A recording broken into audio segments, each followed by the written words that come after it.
Hey guys, tonight we slide into the scratchy blankets of medieval Europe. You're not in your memory foam mattress or that perfectly temperature-controlled room anymore. Nope, you're in a timber-framed, smoke-scented hut with a roof that leaks when it rains and chickens that don't believe in personal space. The fire's low, the air smells like boiled turnips and sheep wool, and the wind outside howls like it's got complaints about rent prices. Welcome to your new bedtime reality, Peasant Edition. You're lying on a rough straw mattress stuffed in a corner of a one-room home, and by mattress, we mean a pile of old hay tied up in linen if you're lucky, burlap if you're not. If it's been a good harvest year, there's enough straw to make it thick. If not, you'll be feeling floorboard jabs on your back all night long. Under your head, a bundled-up cloak or a wooden block serves as a pillow. Your blanket is probably a coarse wool sheet shared with someone else, and maybe a few fleas. There's no privacy, no doors between sleeping spots.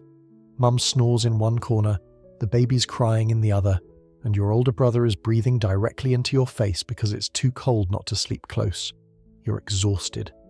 You've been up since before sunrise, working the fields or tending animals, maybe hauling firewood or weaving cloth.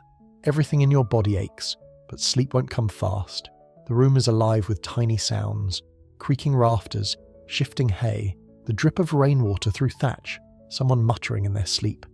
You adjust your position for the 5th time, and each movement sounds like crunching cereal. You swear a mouse just ran across your foot, but you're too tired to care. Oh, and don't forget, the bedroom also doubles as the kitchen and the animal shed.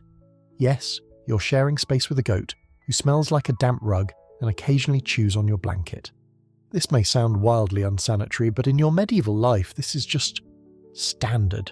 In fact, the warmth from the goat is kind of nice in winter. Weirdly cozy, or maybe that's just survival instincts kicking in. So before you get comfortable, take a moment to like the video and subscribe, but only if you genuinely enjoy what I do here. And while we're settling in, where are you listening from tonight? Drop your country and local time in the comments.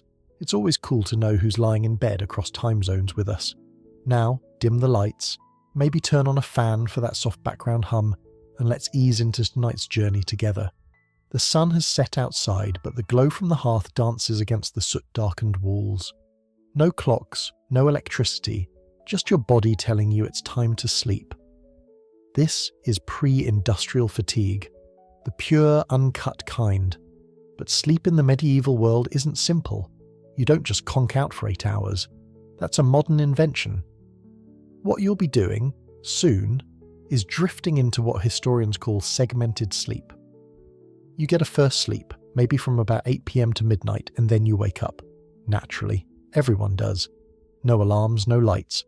Just a sort of social understanding that sleep comes in halves.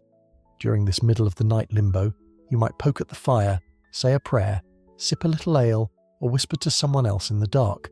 Some folks even get up and do chores. Others meditate or interpret their dreams. This period was so normal, it had a name in some regions. The Watch. And yes, the rooster may start getting ideas halfway through. Those guys don't always wait for dawn. And if you've never heard a rooster scream at 2 a.m, lucky you. It's like someone pulling the fire alarm in a barn. Now, contrast this with the lucky few, the landed, the lordly, the soft-footed nobles. Their beds have curtains. You've never seen curtains before. Rich people sleep on feather-stuffed mattresses, under real linen sheets that don't itch or shed straw dust. Their bedrooms might be separate chambers with tapestries and a fireplace guarded by servants. Sounds comfy, but don't envy them too much. Those giant beds are drafty, and half the castle is colder than a snowman's handshake. Also, they're paranoid all the time. Poison, assassins, angry relatives.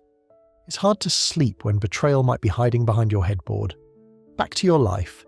You finally fall asleep, and for a while, it's bliss. Except when you turn your head and get a noseful of pickled cabbage breath from your neighbour, or when someone rolls over and knees you in the ribs, or when your little sister sleep kicks your shin like she's auditioning for medieval taekwondo. But hey, your body's used to it. Humans are incredibly adaptable, and sleep, however broken or uncomfortable, does come. Your dreams, probably strange and vivid. Historians still argue whether the intensity of medieval dreams came from nutritional deficiencies, religious guilt, or just sheer exhaustion. All we know is people took dreams seriously, like this boar in my dream means I should marry a baker kind of seriously. And just before the first light creeps back through the window, okay, the hole in the wall, you stir. First sleep has ended, second sleep begins. One more nap before the sheep need feeding and the fire needs stoking. One more hour of warmth in this cold little corner of history. Enjoy it while it lasts. Tomorrow's another 14-hour shift in the dirt. You wake up, sort of. You're not fully alert, but you're definitely not asleep anymore. Welcome to the weirdest part of the medieval night. The gap between your two sleeps. No alarm clock buzzed, no candle flickered on. Your body just knew. And as your eyes adjust to the dim orange glow from the dying fire, you start to notice the little things. Someone is whispering nearby. The dog snores. A log in the hearth pops, and the whole room smells like warm ashes and damp wool. This isn't insomnia. This is normal. Everyone in your time understands that sleep comes in two halves. The first sleep and the second sleep. You get 4 hours, then a break, then 4 more, if you're lucky, is what your neighbours do, is what the monks do. Even the king's physician might wake up, stretch, and go brew some dream-enhancing tea made of crushed lettuce seeds and poppies before heading back to bed. You sit up slowly. Your back cracks in 5 places, which is probably good, probably bad. No one really knows. Your breath fogs in the cold. This is the watch, the in-between. What do people do during this liminal slice of night? A surprising number of things. Maybe you kneel beside the embers to say a midnight prayer. Monks in nearby abbeys are doing the same, but louder. You can faintly hear the rhythm of their chanting in the distance, like ghostly bees humming through the fog. They call it matins or vigils, part of a schedule so strict it makes military training look relaxed. You're not that holy though. You're just trying not to step on a rat as you pee into a corner pot. Others might use this time for, let's say, marital diplomacy. Yes, this middle-of-the-night moment was actually thought to be ideal for intimacy. People were warm, half-rested, and not yet crushed by the thought of another workday. One 15th century text even suggests this was the most fruitful time for conception. Awkward? Yes. Historically verified? Also, yes. Your great-great-great-grandparents may have been conceived between snoozes. You're welcome. Still, not everyone uses the time productively. Some folks stare at the wall, some slip outside to tend animals or make sure the firewood hasn't walked off. Some talk to each other in quiet voices about dreams they just had. Dreams filled with saints, devils, or in your case, a talking pig that asked for a promotion. You'll ponder what that means later. Fringe historians love this period. They point out that people might have had their most honest thoughts in this strange sleepy gap. No distractions, no sun, just you, the dark, and your brain thinking in 12th century TikTok scroll mode. A few letters and court records mention night watch conversations so raw they led to confessions, disputes, or even witchcraft accusations. Apparently, some pillow talk in 1314 got a woman burned at the stake. Historians still argue whether these middle night hours encouraged clarity or just hallucinations from bad bread and mouldy cheese. Eventually, you feel the pull of the second sleep. You're still tired. The fire has burned low and the dog has taken over your spot. Typical. You shove him gently aside and lie back down into your dented straw divot. It's darker now. The moon might have moved, casting different shadows on the wall, or maybe that's your imagination. You drift again. The second sleep is deeper, less interrupted. It's colder now, and the weight of exhaustion from yesterday finally presses you down. This part of sleep is where real dreaming happens. Not the twitchy, fragmented images from the first round. These are epic narratives, full technicolor visions of angels on ladders, spinning wheels of fire, or your neighbour turning into a talking turnip. These aren't just dreams, they're messages. Or at least, that's what people in your village believe. In fact, there might be someone in town, a wise woman or an old monk who interprets dreams. For a scrap of bread or a small favour, they'll tell you what your dream means. Lost your teeth in the dream? Death is coming. Flew through the sky. The devil's watching. Slept soundly without a dream. Clearly you're spiritually lazy. There's no winning here. Everyone's dreams are suspicious in some way. And yet, this break between sleeps allows for a kind of rhythm. People plan around it. You know that in a few hours the rooster will call again, the sheep will bleat, and someone in your family will burn the porridge. So you take what rest you can. 1 more hour, maybe 2, wrapped in your ragged blanket, half spooning a goat. This double sleep system persisted for centuries. It shows up in court documents, letters, and medical texts. Even noble folks mention it in passing, how they might rise at midnight to pace the hall or write letters or pray. Historians still debate when and why we stopped this practice. Was it gaslighting? No, not the manipulative kind, the real kind. As cities lit up and clocks got stricter, people pushed for one long sleep to fit their busier schedules. The Industrial Revolution basically murdered the first sleep. But in your current life, your muddy, cold, goat-flavoured existence, segmented sleep is just part of surviving the night. And maybe, just maybe, it's not so bad. After all, you're not rushing off to catch a train. Your day won't start until the sky turns a deep purple and the first cart rattles down the road. You still have time. So you sigh, pull the itchy blanket back over your nose, and let your breath slow down. The goat snorts beside you. A neighbour coughs. Somewhere far off, a rooster gets his timing wrong. And you, medieval you, finally sink back into that second sleep. Don't worry, I'll be here when you wake up. You don't wake up to an alarm. You wake up to life itself, stubborn and noisy. Maybe it's the rooster again, confidently wrong about the time. Maybe it's someone stoking the hearth, sending smoke and sparks into the room like an accidental alarm clock. Or maybe it's the cold, sharp and immediate, slicing through your dreams like a rusty butter knife. Either way, your second sleep ends just as the first light slinks in, and if you think your bed is rough, wait until we step into a royal chamber. We leave the cottage now up the road, past the fields and through the fortified gates into a world where sleep looks a lot fancier, but is just as cursed. Welcome to the castle. No goats, no communal beds. And yet, you're not exactly comfy here either. You've levelled up to nobility, but sleep doesn't get much easier. It just gets more embroidered. Your room is large, drafty, and smells like damp stone, lavender sachets, and whatever the servants boiled for dinner. The windows are tiny slits covered in horn or fabric, barely letting in the morning light. Tapestries hang on the walls, not for art, but to block wind. You shuffle toward your enormous canopy bed, which is more architectural feature than furniture. It's four-posted, draped in thick curtains piled high with feather mattresses and furs. Looks cosy, false hope. Sure, the bed's warm enough once you get 5 or 6 layers of textiles over you, but the room itself? Freezing. The fire in the hearth helps, but only if someone keeps it going, and while peasants had the luxury of body heat via family members or barn animals, you're sleeping solo here, unless you're married, in which case your partner's already snoring and drooling on a silk pillow embroidered with a griffin. Royalty does not rise early. That's a peasant thing. Kings and queens wake slowly, surrounded by attendants who light fires, bring warm wine, and gently peel back the bed curtains like they're revealing a statue of the Virgin Mary. But sleep here is not the relaxed kind. It's often haunted by politics, gout, and fear. Take Henry VIII of France, for example. Slept with a dagger under his pillow. Why? Because half the nobility wanted him dead, and he knew it. Sleep wasn't just rest, it was vulnerability. In fact, noble sleeping arrangements were often based more on security than comfort. Beds placed against walls, secret passages behind tapestries, guards stationed outside chambers. Imagine trying to fall asleep with a fully armoured man breathing outside your door all night. And don't think you can just roll over and catch more Z's. You're likely wearing a stiff nightgown and possibly even a cap to keep the drafts off your scalp.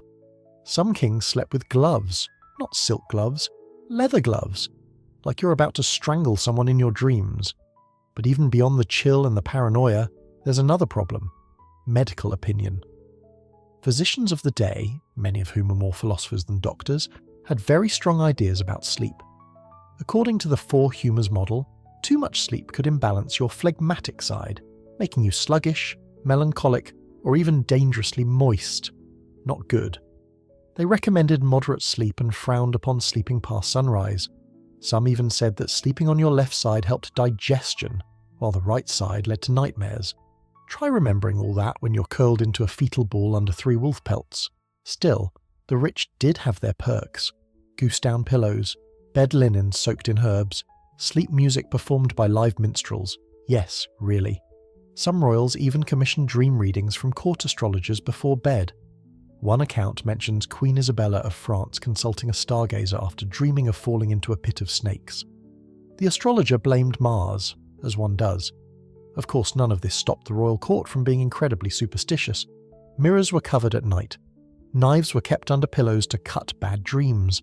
Certain kings only slept facing east toward Jerusalem, because apparently that made your soul lighter. Historians still argue whether these rituals were personal quirks or widely shared beliefs, but one thing's certain, royal sleep was weird and fragile. Remember, kings and queens didn't rule alone. Their sleep was surrounded by advisors, servants, spies, jealous siblings, ambitious heirs, and sickly cousins with mysterious claims to the throne. It wasn't just bedtime, it was an intermission in a political play that never stopped. You roll over in your mountain of velvet, your crown somewhere on the nightstand, and try not to think about the poisoning rumour you heard at dinner. The tarts were fine, right? Right? Meanwhile, back in peasant land, someone just dropped a chamber pot and woke up the entire house. Again. The divide between noble and peasant sleep isn't just about silk versus straw. It's about peace of mind, or the lack of it. Peasants sleep hard because they're exhausted. Kings sleep light because they're hunted. One fears wolves, the other fears betrayal. But don't feel too sorry for the crown. That goose feather mattress is pretty nice. And when insomnia hits, there's always warm wine, a waiting minstrel, or a servant to read you an allegorical tale about St. Augustine and the moral implications of excessive napping. You know, relaxing stuff. Eventually, noble or not, sleep pulls everyone back under. The castle quiets, the torches gutter, the wind dies down, and for a few hours even kings dream of being just another sleeper in a world gone dark. The rooster is back. Of course he is. Loud, proud, and horribly off schedule. But it's time to rise, mostly because your hip has fallen asleep on that wooden floorboard under your straw mattress. You sit up slowly, brush hay out of your hair, and rub your shoulder, and your neck, and your lower back.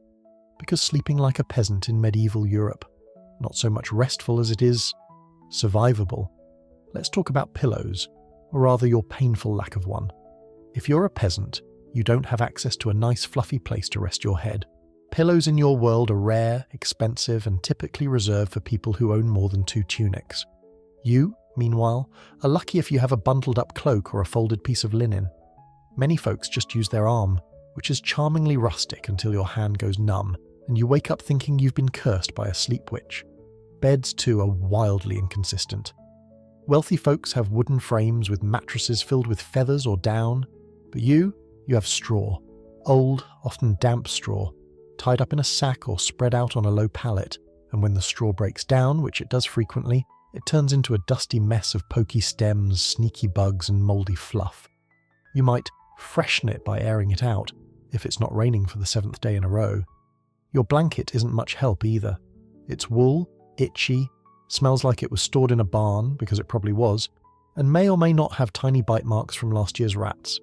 But you cling to it because nights are cold, firewood is expensive, and hypothermia is very real.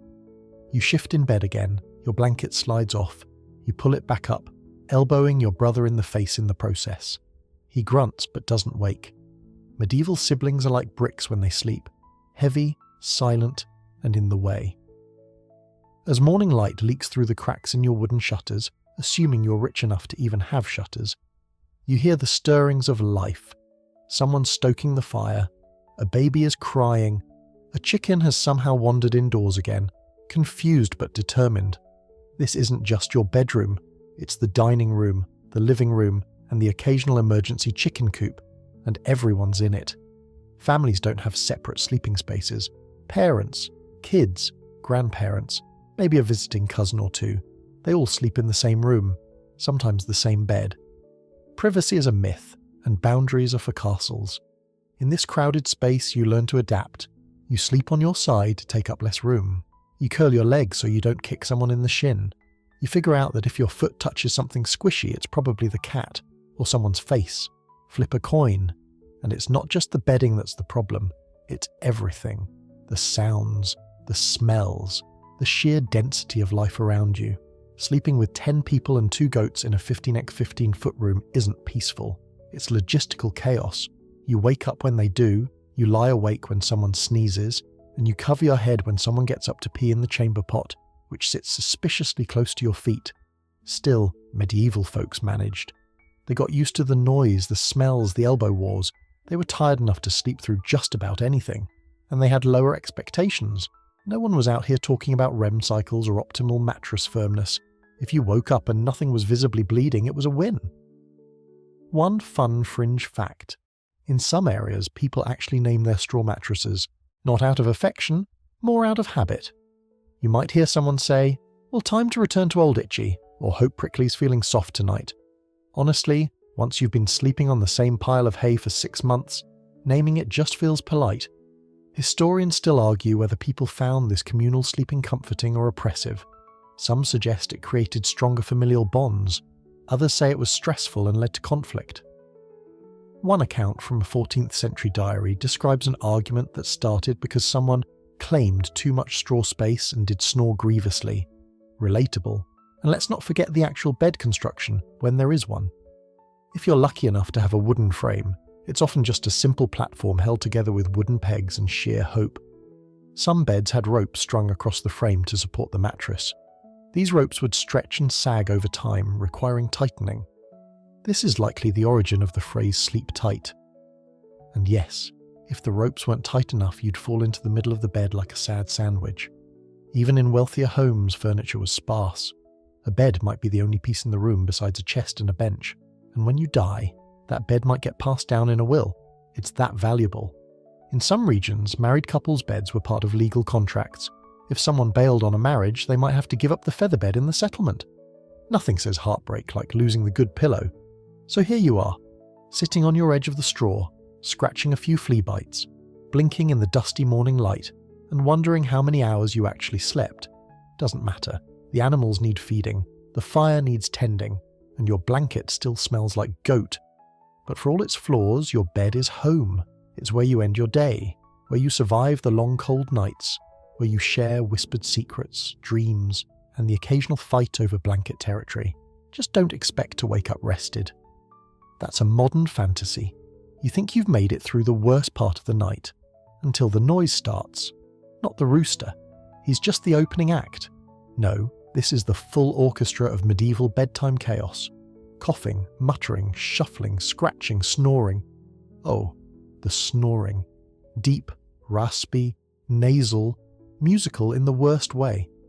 It's like someone sawed a log, then decided to snore through the splinters. Your uncle sounds like a dying walrus. The baby makes tiny squeaking gasps between snoozes. The neighbour's kid grinds his teeth loud enough to be heard through the wall, or rather, the thin plank that barely separates your house from theirs. You put your hands over your ears, doesn't help. The noise is everywhere, bouncing off wood beams and straw walls, and that one pot that always echoes like a drum. But sound isn't your only enemy tonight. Let's talk about lice. They're not guests, they're residents. These tiny, miserable creatures live in your bedding, your hair, your clothes. You scratch your neck, is that one? Maybe. Probably. You'd check, but it's dark and your hands are already numb from sleeping on them. Everyone in town has lice. You can try washing, but medieval soap is basically sand mixed with pig fat, and warm water is a luxury. Plus, if you live near a stream, odds are someone upstream just dumped their chamber pot in it. So maybe don't. You try to ignore it. You scratch again. Now your sister's scratching too. It's contagious, but not in a disease way, in a psychological way. Once one person itches, everyone joins in like a sleep-deprived chorus of discomfort. By the time the scratching subsides, someone has kicked the firewood pile and the dog is growling at shadows. Then there's the night soil. You know what that means? The chamber pot. It's the sloshing ceramic bowl of doom in the corner of the room, and it's full. No one wants to empty it in the dark, but someone must. The longer it sits, the worse it gets. And if it tips, you're all waking up to a very aromatic disaster. If you're lucky, you get to sleep through the worst of it. But sometimes you wake up to the unmistakable sound of someone tripping over it in the dark. Splash, scream, swearing in medieval terms. Blanket sacrifice. No one sleeps after that. Not that night. Fire is another restless player in this nightly horror show. You depend on it for warmth, for light, for comfort. But you also fear it. That hearth fire, it might burn low and leave you freezing, or it might catch the straw walls and burn the whole cottage down. There's no fire department, no emergency line to call. If the house goes up, your only hope is a bucket chain and a lot of yelling. So someone always has to keep watch. Maybe your brother takes first shift, sitting by the embers, poking the coals, tossing in scraps of kindling. He grumbles about it, but secretly he enjoys the quiet. Sort of. At least until the dog farts and ruins everything. Meanwhile, you lie there with your blanket pulled up to your chin, staring into the shadows. Are you going to sleep? Probably not. You're going to try. But there's a new creak now, a noise near the roof. You hope it's a bird. You hope it's not a rat. And you really hope it's not another squirrel trying to steal the last of the bread you stashed under your pillow. You're not even mad about the theft anymore. You just don't want crumbs in your hair. Some people kept charms under their pillows to ward off nightmares. Maybe a carved wooden cross, a small pouch of lavender if they could afford it. Even dried herbs, like valerian or rosemary, stitched into little sachets. Not because they smelled nice, though they did, but because they were thought to keep out evil spirits. You remember that story your grandmother told? If you sleep with rosemary under your pillow, no demon can sit on your chest and steal your breath. You believed it once. Maybe you still do. It doesn't matter. Tonight you've got a bit of dried moss and a pebble from the stream. Not magical, but comforting in its own weird way. Historians still argue whether people were actually more superstitious then, or if they were just more vocal about it. When you don't understand what causes dreams, diseases, or insomnia, it's easier to blame goblins than gluten. One 14th century housewife claimed her husband's snoring was a sign of possession. The priest just said he was fat and tired. You lie still, listening, counting heartbeats, waiting for the noises to fade. Outside it's quiet, but not safe.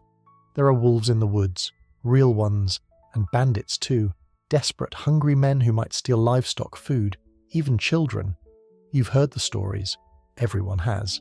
That's why the doors are barred. That's why the fire never goes completely out. That's why you sleep in shifts, one eye open.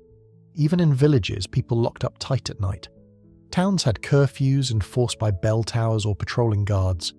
After dark, unless you were extremely brave or extremely dumb, you stayed inside. And in cities?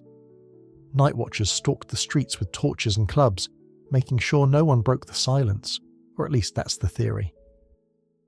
In practice, they often fell asleep leaning on walls, or ignored crimes in exchange for food and ale. And so, wrapped in your own tiny world of blankets and body heat, you try again to sleep. You reposition your leg, someone's foot lands on it. You roll over, someone breathes directly into your mouth. You stare into the thatched roof and wonder why sleep is such a complicated, sweaty, itchy, noisy event. And yet, you do fall asleep. Somehow. Maybe out of exhaustion. Maybe because your brain finally gives up. It's not peaceful, but it's sleep. Sort of. At some point in the night, somewhere between your fifth flea bite and your cousin's third snore, you remember the garlic. You tucked it under your mattress last week, next to the dried nettle and the splintered wooden cross. Why? Because the old woman in the next hut said it keeps out demons. Not just any demons, mind you, but the kind that press on your chest while you sleep and give you death dreams. You didn't ask for specifics. When someone 3 decades older than you says sleep with garlic, you do it. See, it's not just lice and cold drafts you worry about in the medieval night. It's what you can't see. The shadows in the corners, the creak that comes without footsteps, the sensation of being watched. You're not alone in this paranoia. The entire village agrees. Nighttime is dangerous, spiritually and physically. People believed in a cast of nightly horrors with more variety than a modern horror movie menu. There were witches for one, not the broom-riding, green-skinned cartoon types. These were your neighbours. The old woman with one eye who muttered to her chickens. The lonely man who lived in the woods and talked to trees. Suspicion bred stories, and stories bred fear. If your dreams grew too wild, too vivid, people might start whispering. Maybe someone bewitched your straw. Maybe your bread was cursed. And then there were the night demons. In Northern Europe, people feared the Mara, a malevolent being that would sit on your chest and paralyze you in your sleep. Modern scholars now recognize this as a description of sleep paralysis, but try telling that to someone who just dreamed of being smothered by a smoky horse-faced hag. Other regions believed in incubi and succubi, demons that visited people in the night to tempt or torment them. Medieval theologians wrote entire treatises debating how, exactly, a demon could interrupt your REM cycle. Some even suggested the devil himself snuck into dreams to lure souls into sin. Historians still argue whether these beliefs were rooted in actual sleep disorders or more about cultural control. If the church wanted to scare you straight, what better way than turning your own dreams into moral battlegrounds? But demons weren't your only concern. The moon was watching too. Lunar cycles were seen as potent and influential. Sleeping under a full moon could be dangerous, especially if it shone directly on your face. Some claimed it caused madness. Others said it encouraged ghostly visitations. That's why beds in wealthier homes were sometimes turned away from windows or had curtains drawn tight. In poorer homes, well, good luck. The moon's out, it's staring. You pull your itchy wool blanket higher and hope it moves on. Your family might have bedtime rituals to protect against all this. A prayer to St. Michael, a quick sign of the cross traced over your heart, a small bowl of salt placed under the bed to ward off wandering spirits. You've seen your grandmother mutter over the hearth, her hands flicking ash and whispering in Latin. Or maybe it was just really dramatic mumbling. Hard to say. And if you do have a nightmare, you're supposed to tell someone immediately upon waking before the sun rises. Holding in a bad dream is said to give it power, let it settle into your soul like mildew. So when you bolt awake at 2 a.m, sweaty and certain that your goat just spoke in Latin, you whisper it to your mother. She nods solemnly and mutters about too much barley at dinner. Of course, not everyone treats dreams as evil. Some people believe they're messages, prophecies, guides. If you dream of water, it might mean change. If you dream of fire, it could be illness. If you dream of pigs, well, that one's still under debate. There's always someone in the village who interprets dreams. Sometimes a monk, sometimes a midwife with more opinions than teeth. You once heard her say, if you dream of climbing a ladder, it means ambition, or possibly constipation. Not exactly helpful, but oddly memorable. But not all stories are just stories. There's that one tale the older kids won't stop telling, about the man who slept through the bell, woke up late, and found everyone in his house frozen stiff, dead, with smiles on their faces. The priest said it was a judgment. The midwife said it was tainted rye. Either way, you don't miss the bell now, ever. This fear of night isn't limited to peasants either. The nobility were just as spooked, maybe more so. They had bigger rooms, longer shadows, and more imagination. Some nobles commissioned priests to bless their beds with holy water. Others kept relics under their pillows, a bone from a saint, a vial of holy oil. There's even a record of one French duke who refused to sleep anywhere but inside a circle of salt drawn fresh each night. Commitment, if nothing else. You lie there, eyes wide, listening to the house breathe. Someone turns over. The floor groans. The wind howls through a crack in the wall like a warning. Maybe you should have brought garlic to bed tonight too. The bell tolls once, then again, then a third time, just to make sure no one's dreaming their way through holy obligations. You're not at home now. You're inside the stone walls of a monastery, and here sleep is not a luxury. It's a schedule, and it doesn't care how tired you are. You're a novice monk, and that means rising long before the sun. Your first thought upon waking isn't, what time is it? It's which prayer comes next. The bell you just heard is the call to matins, the early morning office. Sometimes it rings as early as 2 a.m. Why so early? Because sleep is a temptation, and temptation is best defeated by making sure you don't get too much of it. You swing your legs out of bed, shivering in the dark. No candles, just the dim red glow of coals from a dying hearth somewhere down the hall. You're in a dormitory lined with simple wooden beds. No straw here. You're lucky enough to have a raised platform and a wool blanket, but don't get too cozy. Monastic rules forbid excess comfort. Sleep on your side. Don't toss. No talking. Definitely no dreaming about girls or wine or anything involving joy. You slip on your robe and walk barefoot down the cold stone corridor, joining a line of silent, equally miserable shapes moving like ghosts toward the chapel. The only sound is the shuffle of feet and the occasional cough echoing off the damp walls. No one talks. You're all too sleepy to sin. Once inside the chapel, the service begins, chanting, low, rhythmic, hypnotic. You know the words by heart, but your brain still wants to sleep. You stand, you kneel, you sit, you chant, all while trying not to close your eyes for more than 2 seconds at a time.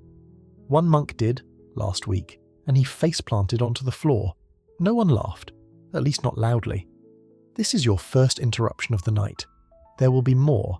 Monastic life is governed by the rule of St. Benedict, which outlines when to pray, when to work, when to eat, and, very sparingly, when to sleep. According to the rule, monks should sleep together in one place, fully clothed, with lights on if necessary to discourage temptations. Privacy? Not a chance. Comfort? Only if it helps you serve God better, which it doesn't. You might get 4 hours of rest before matins, then another 1 or 2 hours afterward. Total sleep? Maybe 6 hours on a good day. Less if there's a feast day or a storm or someone accidentally spills the candle oil again, and you spend half the night cleaning it up while the abbot reminds you to accept suffering with grace. Thanks, abbot. But here's the wild thing. Some monks don't complain. They believe this fragmented sleep schedule draws them closer to the divine, that waking in the dark to pray is a sacred rhythm, a kind of spiritual jet lag that keeps the soul humble. Historians still debate whether this devotion was effective or just exhausting. Some argue that monks became experts at micronaps, catching sleep whenever and wherever they could. One 13th century scribe wrote, "I find peace beside the cook fire when no one watches." Sounds cozy. Also sounds like a fire hazard. And while monks weren't supposed to dream of anything but saints and scripture, let's be honest, brains do what they want, especially sleep-deprived brains. You've had dreams of flying, of running through wheat fields, of chasing a talking donkey who speaks only in psalms. You haven't told anyone, you probably won't. Between services, some monks try to rest, but rest isn't always peaceful. The dormitory is cold and drafty, and the wooden walls groan like they're haunted. And then there's Brother Thomas. He snores like a dying bull and sleep mumbles in Latin. One night he recited an entire homily in his sleep. Perfect pronunciation. 2 monks clapped. If you're assigned night duty, it's even worse. You tend the lamps, check for rats, guard the library from moisture and mice. You're allowed to pray silently, but if you're caught dozing off, it's penance for a week and early kitchen duty. No one wants early kitchen duty. That's where you have to stir porridge for 70 hungry monks using a spoon that could double as a canoe paddle. Even outside the cloister, religious orders influence sleeping behaviour. Lay people look to monks as examples. Some devout followers imitate the night prayers, waking in the middle of the night to kneel beside their beds and whisper verses. Others just go to bed early and hope God understands. Fringe detail, some ascetic monks took sleep deprivation to an art form.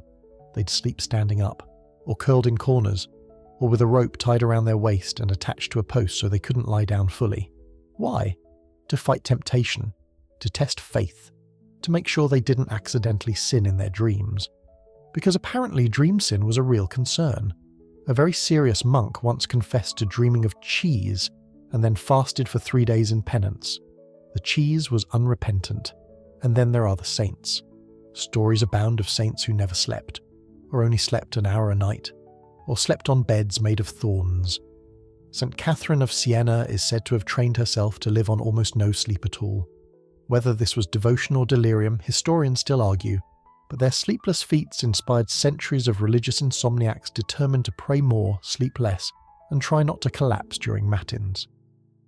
Back in your real-time monastic life, the service is ending. The bell rings again, and you shuffle back to your dormitory. Another hour or 2 of rest before sunrise. You lie down, pull your thin blanket up and close your eyes. The floor is cold. Brother Thomas is already snoring, but for now, just now, your soul is quiet, and sleep returns. Not because you deserve it, because you've earned it. You're on the road now. Your feet are sore, your pack is too heavy, and your shoes gave up 5 miles ago. You're a pilgrim, trudging across the dirt-churned landscape of medieval Europe towards some distant shrine you can barely pronounce. The holy site promises blessings, miracles, maybe even a cure for your uncle's mysterious foot condition. But tonight, you just want a place to sleep that doesn't smell like boiled onions and regret.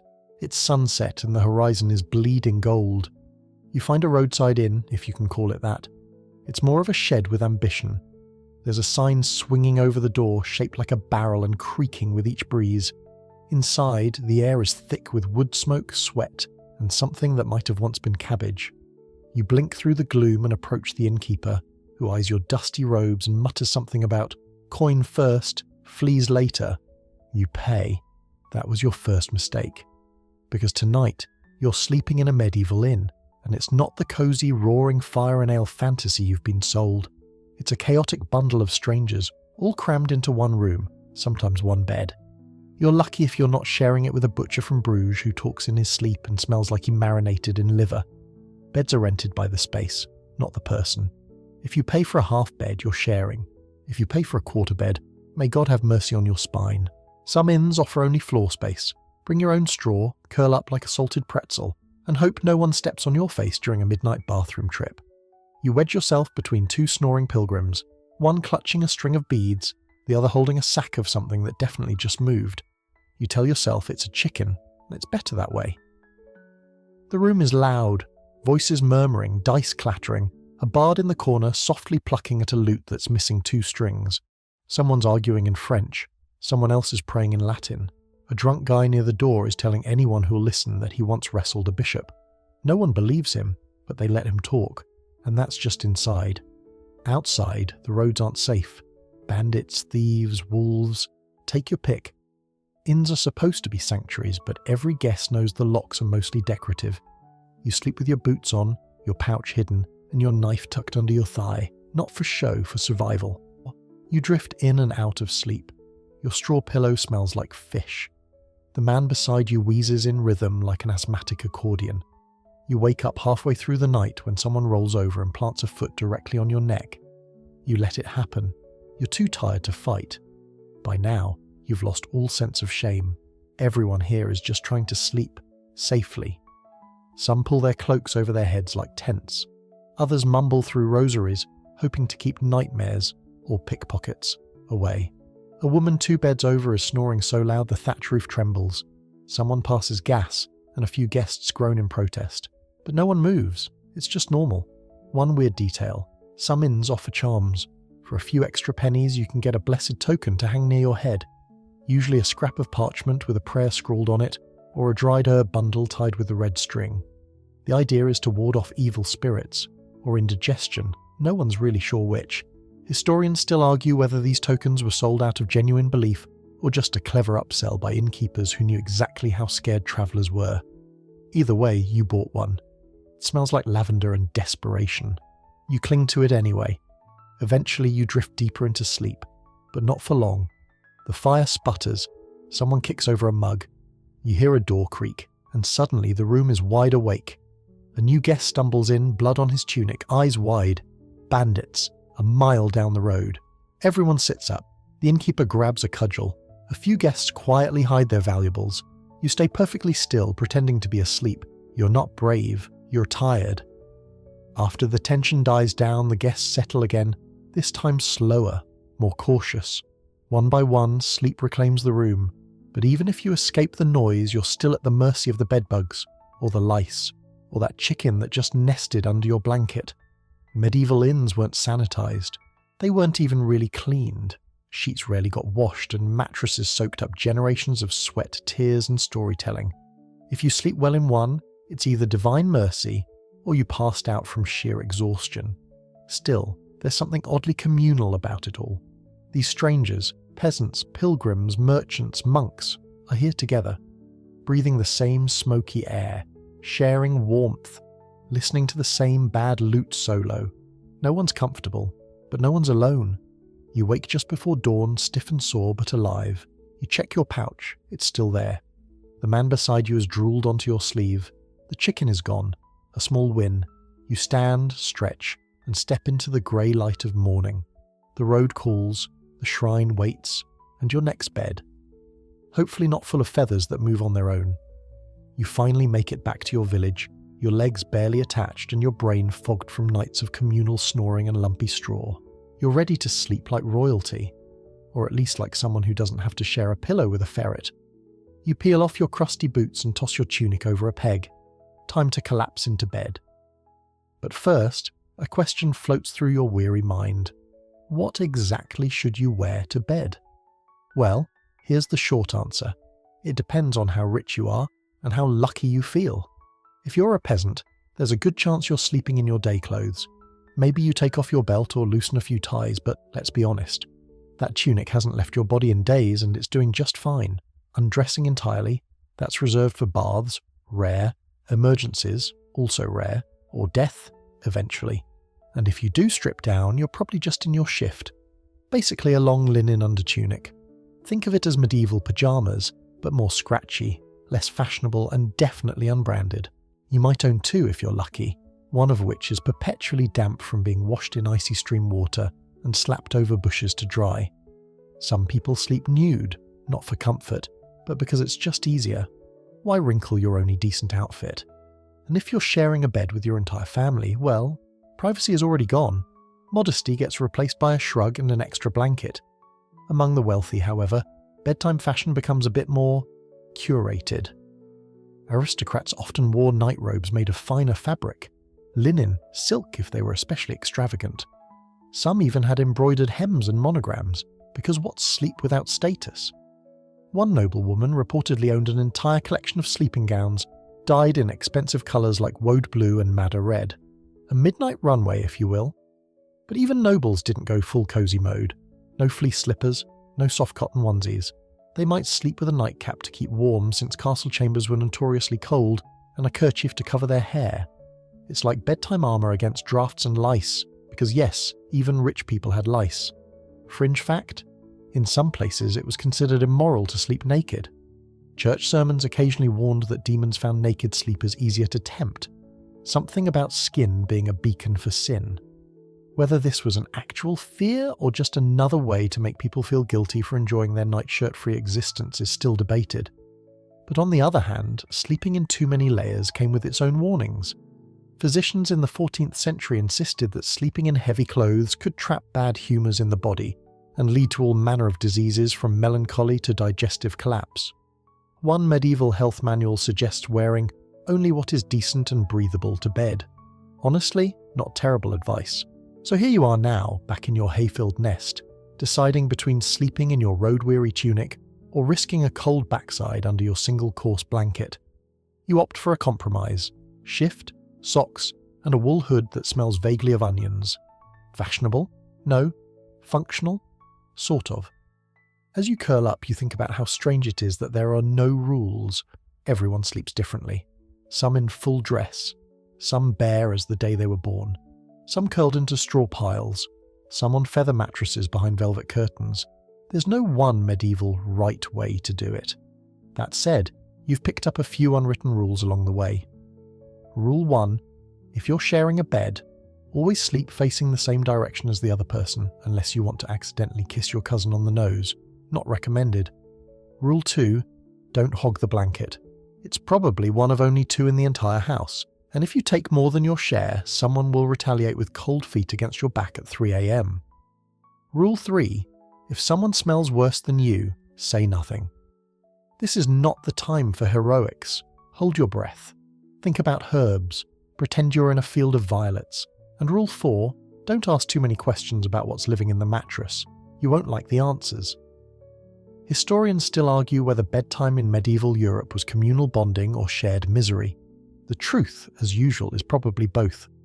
When your whole family, or sometimes strangers, shares the same space, the lines between comfort and chaos blur quickly. One Flemish document even records a legal complaint from a traveller who was bitten by another guest in his sleep. No explanation given. No refund, either. Still, despite the discomfort, medieval sleepers found rhythm in the routine, whether curled up in the corner of a peasant hovel or spread across brocade sheets in a manor house. People slept as they lived, simply, with grit, occasionally snoring into each other's hair. You pull your hood lower, nestle into the straw, and whisper a quick prayer that the rat you heard earlier found a different house. You're too tired to care what you look like or how you smell. You're warm mostly. You're fed, barely. And for now, that's enough. You dream of geese. Not graceful, flying over the lake kind of geese.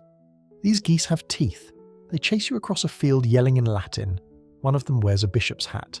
You wake up sweaty, confused, and immediately certain that this means something. Welcome to the medieval world of dreams, portents, and sin patrol, where sleep isn't just rest. It's a spiritual minefield full of coded messages, warnings from beyond, and occasional farm animals trying to lecture you about your behaviour. In the Middle Ages, dreams were taken very seriously. so seriously that entire books were written about them. Dream manuals filled with symbols and interpretations were used by clergy and layfolk alike. If you dreamt of falling, a warning. Dreamt of water, change is coming. Dreamt of fruit. That depends. Was it ripe or rotting? Was it being picked or stolen? Did you eat it or just watch it dance? You couldn't just wake up, shrug and move on. A dream could be a message from God, or the devil, or your own subconscious, which they didn't have a word for but feared nonetheless. So naturally, your first task upon waking was to remember every detail. Did the goose speak clearly? Did it mention your cousin? Did you see the colour red? People would often share their dreams aloud at breakfast. In wealthier homes, servants might be asked to record them. In monasteries, a disturbing dream could send you straight to confession before morning prayer. After all, your soul might have done something suspicious while your body was at rest. Nightmares were especially concerning, not just because they were unpleasant, but because they were considered spiritually dangerous. A nightmare might indicate sin, temptation, or demonic interference. One popular belief held that Satan himself entered dreams to tempt the righteous. Another theory was that unconfessed sins gave devils the right to appear in your sleep. Sounds exhausting. To combat this, people arm themselves with bedtime rituals, prayers, crosses tucked under pillows, protective charms sewn into nightgowns. One 13th century woman reportedly slept each night with her rosary wrapped around her neck and a piece of holy bread under her tongue. Her husband was not thrilled. Historians still argue whether the obsession with dreams stemmed from theology or fear, or both. When your waking life is full of uncertainty, your dreams become your only private theatre, your inner world full of signs and suspicions. Dreams also played a legal role. Seriously, there are court records where someone's vision in the night was submitted as evidence, like a peasant woman who accused her neighbour of stealing chickens because she dreamt it. The judge didn't convict based on the dream alone, but the fact that it made it into court shows how embedded dream culture was. Even kings were haunted by their dreams. One chronicler describes a nobleman who dreamt of a white stag bleeding into a silver cup. He immediately called his astrologer, who told him it meant victory in battle. The nobleman lost both the battle and his favourite horse. As for the cup, no one knows what happened to it. Your own dream, the Goose Bishop one, might be chalked up to last night's dinner. Medieval medical texts often warned against eating certain foods too late in the day, especially cheese, beans, and anything damp, a strangely common medieval adjective. The theory was that indigestible food created mental vapours, which floated to the brain and formed disturbing dreams. Want to dream of angels? Eat lettuce. Want to avoid night terrors? No onions after sunset. Want prophetic visions? Try a warm bath and fasting. Want to stop dreaming about talking geese? That's on you. Of course, not every dream was dark. Some were seen as hopeful, healing, even divine. Pilgrims sometimes dreamt of the saints they were journeying to visit. Pregnant women might dream of peaceful animals as a good omen. A shoemaker in one town dreamt of building a cathedral and convinced his guild to fund it. Did it work out? No. But still.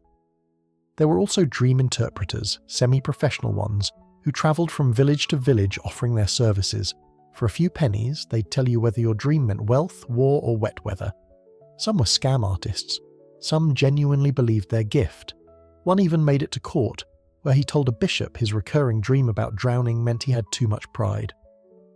The bishop sent him home, naked.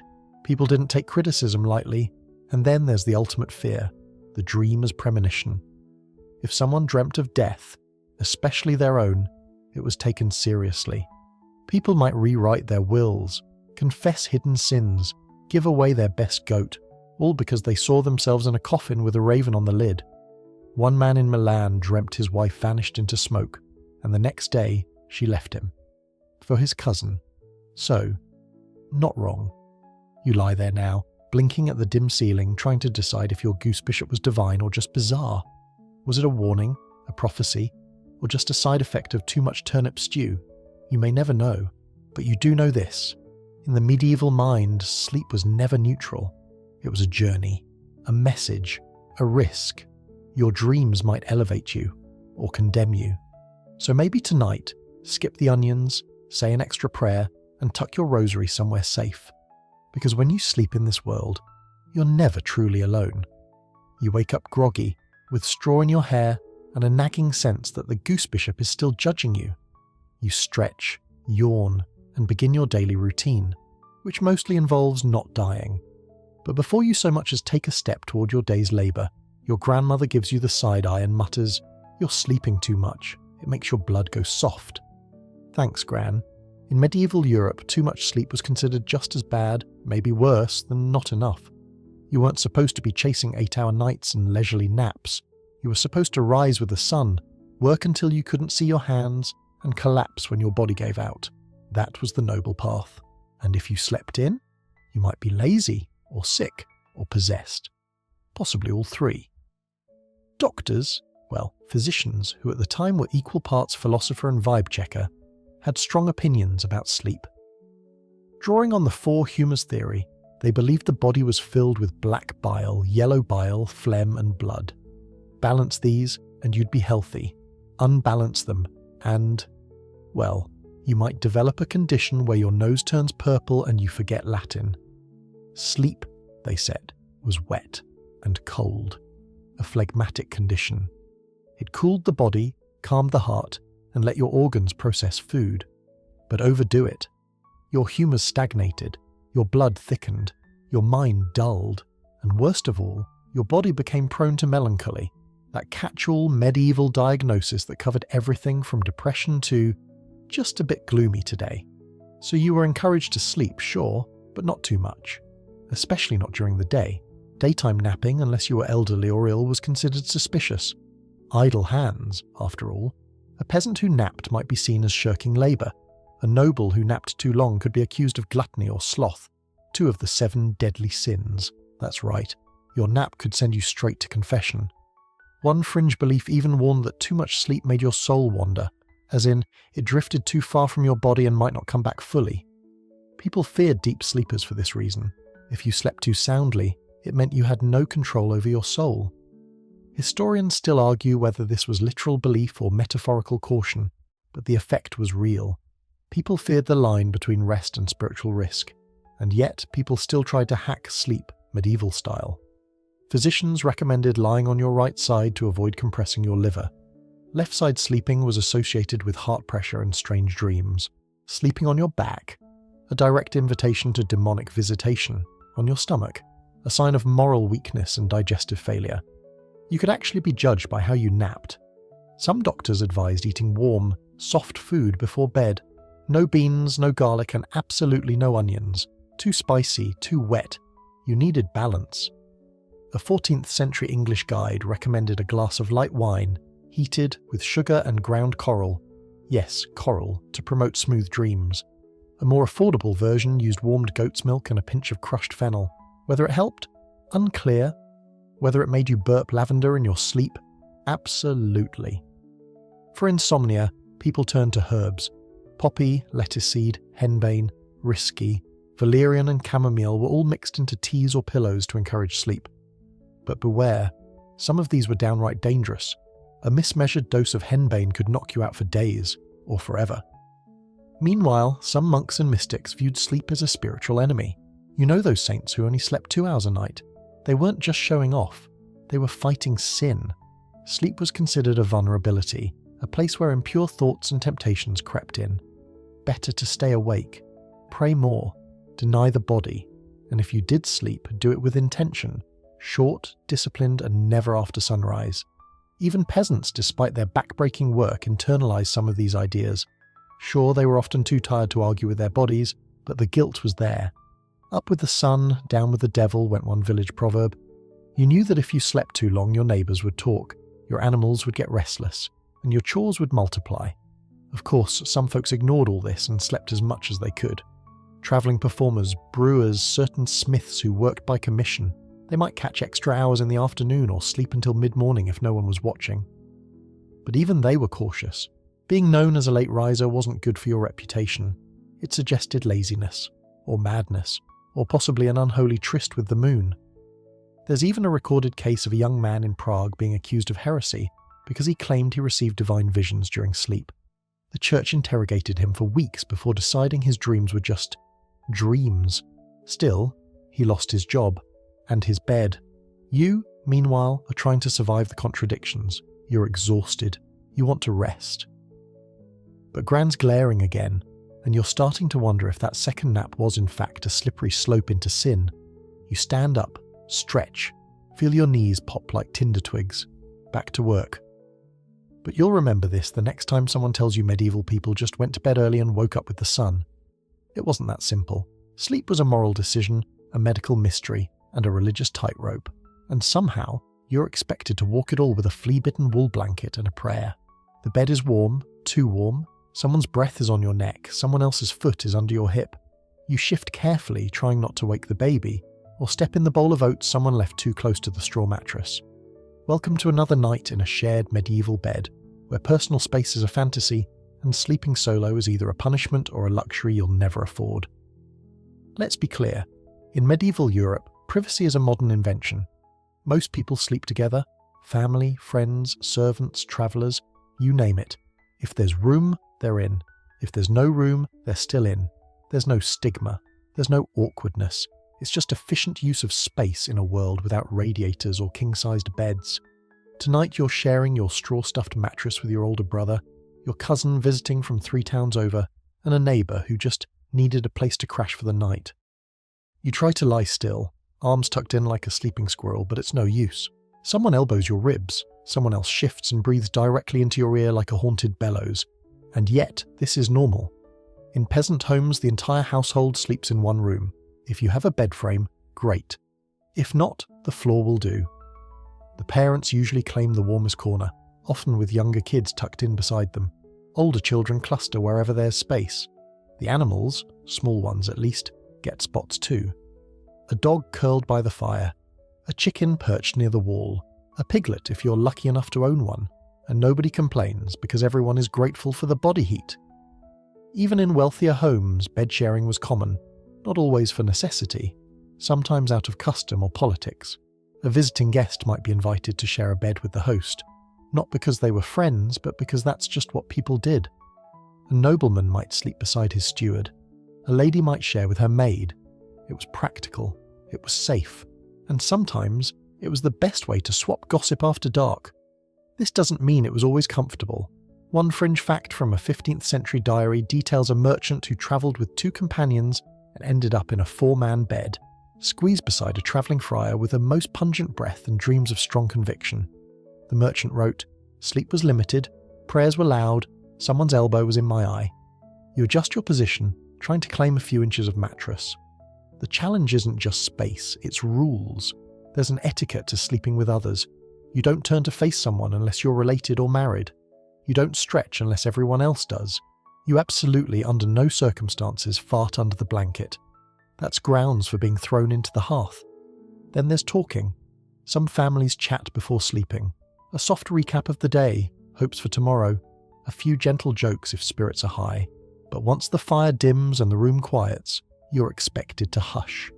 Any late-night whispering will be met with a tired groan and a boot gently nudged in your direction. You might think the intimacy would breed tension, and you'd be right. Sometimes it did. One record from an English manor mentions a fight that broke out when 2 cousins argued over who got the warmest side of the bed. The fight escalated. Someone got bitten, and the local priest had to mediate. His solution? Rotate sleeping positions weekly, like bed bingo. Still, bed sharing had benefits. Safety for one. Thieves were less likely to sneak up on a group. Warmth? Definitely. And for many, companionship. In a world full of hard labour, disease and uncertainty, just knowing someone was beside you, breathing, dreaming, real, brought comfort. Historians still argue whether bed sharing created stronger social bonds or led to more disputes. Likely both. Some households probably found it soothing. Others just gritted their teeth and endured it until someone built a barn loft and moved upstairs. For the goats, aka peace. And don't assume the nobility got off easier. In castles and manor houses, bed sharing was common during travel or festivals. A king might share with a trusted advisor. A lady might share with a visiting cousin. Even high-ranking guests sometimes got plopped into beds with half-dressed relatives, and a few murmured apologies. The custom was so ingrained that refusing to share a bed could be seen as rude, or worse, arrogant. One bizarre example. A royal scribe once recorded a guest declining a shared bed with a noble host. The host was so insulted he insisted the guest sleep in the stable, where his pride may warm the cows. Ouch. Back in your humble house, things are settling down. The fire's gone to coals, the baby's finally asleep. Someone's snoring softly, and the dog sighs in the corner like an old man thinking about soup. You roll over, narrowly avoid your cousin's elbow and tuck your scratchy blanket around your shoulders. It's not luxurious, it's not spacious, but it's what you know, and tomorrow you'll wake up with sore ribs and someone else's hair in your mouth. Again. You knew the nights were getting longer, everyone did, but knowing it doesn't prepare you for the icy eternity that is winter in medieval Europe. The sun sets before supper, and the darkness stretches out like an old cloak, ragged, cold, and impossible to ignore. You pile on every scrap of cloth you own, huddle close to your family and try to remember what your toes felt like before they froze into numb pebbles. Winter sleep is not peaceful, it's survival. Your house is quieter now, the work slows with the season. There's less noise, fewer visitors, and a lot more teeth chattering. You lie down with the sun and rise with it too, but in between? There's a good chance you'll spend 14 hours or more in bed, not sleeping the whole time, no one really can, but lying still, trying to conserve body heat and not let the freezing air in through the blanket seams. You shift under the wool blanket, pulling it over your nose. It's itchy, smells vaguely like last year's stew and still isn't enough. You curl into a ball. Your little sister is already curled around your legs like a human scarf. The baby's in your arms. The dog's behind your back. Your uncle is a snoring mountain of fabric to your left. This is a pile of human warmth, and it's your only hope. The fire has gone out, that's the worst part. No one wanted to use up the last of the wood, and the coals didn't hold. You can't afford to burn more unless you want to risk running out before February. So you lie there in the dark, breath clouding the air, wishing for sunlight. Fringe detail? In some places, families would sleep near embers under overturned pots or heated stones wrapped in cloth. Kind of medieval space heater. Others tucked heated bricks into the bed, carried in from the hearth. If you had a clay stove built into the wall, congratulations, you were basically royalty. But if you didn't, you just froze. Some people wore everything they owned to bed, tunics, cloaks, hoods, even gloves. You sleep with your boots on, your breath frosts your hair, you're sweating under your layers and still somehow freezing. And when you wake up in the middle of the night, every movement sends icy shockwaves through your limbs. You hear the wind outside clawing at the shutters. The house creaks, like it's as tired of the winter as you are. Someone coughs. Someone else mutters in their sleep. The dog growls, probably dreaming about warm things, like roast chicken or revenge on the neighbour's goat. And then there's the smoke. Because the windows are covered, and the chimney's a cracked hole in the roof, the room fills with smoke easily. Not enough to choke you, but enough to sting your eyes and make you cough if you shift your blanket the wrong way. And yes, you're expected to sleep through it. Complaining doesn't warm the air. Sometimes you wake up, and there's frost on the inside of the wall. Ice crusts the nails. Your breath has turned the edges of your blanket stiff with frozen condensation. And yet, you lie still. Because moving is worse. Historians still debate whether these long winter nights were restful or oppressive. Some argue the extended darkness led to more segmented sleep.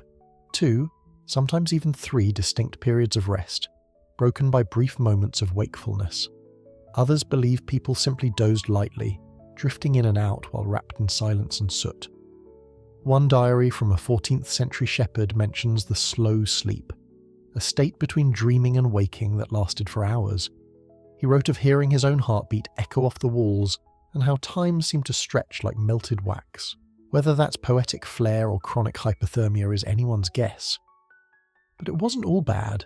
Families told stories in the dark, quiet tales, passed from mouth to ear, about saints and giants and foolish lords. These stories weren't just entertainment, they were glue. They held people together when the cold pressed too hard. You remember your mother whispering one about a woman who turned into a robin during the winter to watch over her children. It made you cry when you were 6. It still does sometimes. People also prayed more in winter. Not because they were more pious, because they were more awake. Sleep interrupted by cold gave you time to whisper a few Ave Marias, to reflect on your soul, to quietly ask that this not be the night the roof caves in under the snow, And then there were the dreams, vivid, strange, often unnerving. Some blamed the cold. Others said winter was when spirits walked most freely. You've heard stories of dreams that told the future or warned of illness. One man said he saw fire in his dream and woke to find the hearth smouldering against the floorboard. Coincidence? The priest didn't think so. Tonight, as you lie awake during your second, or is it third, sleep phase, you wonder how much longer winter will last. The coals might still be warm enough to light again. But your legs are a block of ice, and the idea of moving makes you want to cry. So you stay still, and eventually somehow sleep creeps in again. Not gently, not sweetly, but like a heavy fog, curling around your body and pulling you down into stillness. The wind howls, the baby stirs, and the medieval night stretches on. You might think that being a king means you sleep in a bed stuffed with swan feathers, serenaded by harps, with servants gently whispering lullabies into your ear. And yes, your bed is massive, your sheets are imported, and your sleeping robe costs more than a village. But despite all this, you're still not sleeping well, because you are a medieval king, and your bedchamber, for all its velvet and fur, is filled with one thing above all else: paranoia. Let's set the scene. You're in a royal chamber thick with tapestries, dimly lit by flickering candlelight. The hearth is roaring, but it never seems warm enough. Shadows loom behind every curtain. Every creak, every gust of wind outside the stone walls makes your stomach tighten. You're tucked beneath layers of embroidered linen and ermine-lined quilts. And somewhere beneath it all, you're sweating. Sleep should come easily. It doesn't. You've been poisoned before. Once in wine. Once possibly in a roast duck. You survived, but now you eat dinner only after a food taster takes the first bite. You've banned garlic because the taster complains it masks arsenic. You no longer trust the apple orchard. You've started eyeing the kitchen boy suspiciously. What does he really want? And when the feasting is done, the audience chamber empty and the courtiers dispersed to their own rooms, you're left with the night and your thoughts. They're not kind. You lie in a bed big enough for 6 people and trust no one. The guards outside your door are handpicked. The servant who lays out your nightcap is watched. The fire is stoked by someone whose family's loyalty goes back generations. Still, you can't help but wonder, what if they've been paid?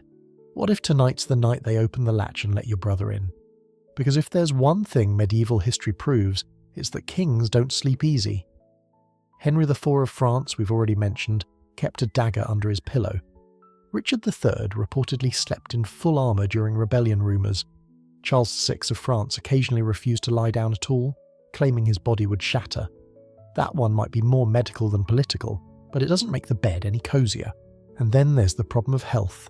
You're not well. You've got gout, like every other respectable monarch. Your toes are swollen like bruised fruit. The mattress is soft, but not enough. You've propped your feet on a velvet-covered footstool, but that just makes your back ache. So you shift, then wince, then shift again, and now your entire leg's asleep while the rest of you is very awake. The physician's latest remedy? A paste of crushed frogs and vinegar. You smeared it on your feet before bed, and now the room smells like a swamp married a salad. There's also a goat bladder poultice on your chest for your nightly tremors. It feels like someone slapped you with a jellyfish. But everyone insists it helps. You used to share your bed with your queen. These days she sleeps in a separate chamber, ostensibly for propriety, but you both know it's because your thrashing keeps her awake, and your talking in your sleep is full of disturbing policy ideas. Last week she caught you muttering about raising taxes on the clergy in your dreams. You miss her. Sort of. At least she doesn't snore like your hounds. You let one sleep by the hearth now, partly for company, partly because he growls at anyone who approaches in the dark. One fringe tidbit. Royal dreams were recorded, literally written down and analysed by court advisors or priests. A king dreaming of falling might delay travel. Dreaming of water could mean diplomatic trouble. One French king delayed war for a month after dreaming of 3 black birds landing on his bed. Historians still argue whether these dreams were really that influential, or if the kings just needed excuses to stay in bed. But influence aside, you know the feeling of waking from a dream and not knowing whether it's prophecy or premonition. Last night, you dreamt of wolves in the throne room. Your advisor said it meant treachery. You suspect it means you forgot to lock the pantry again. And the worst part, you're not allowed to show fatigue. Kings don't yawn in public. Kings don't admit to insomnia.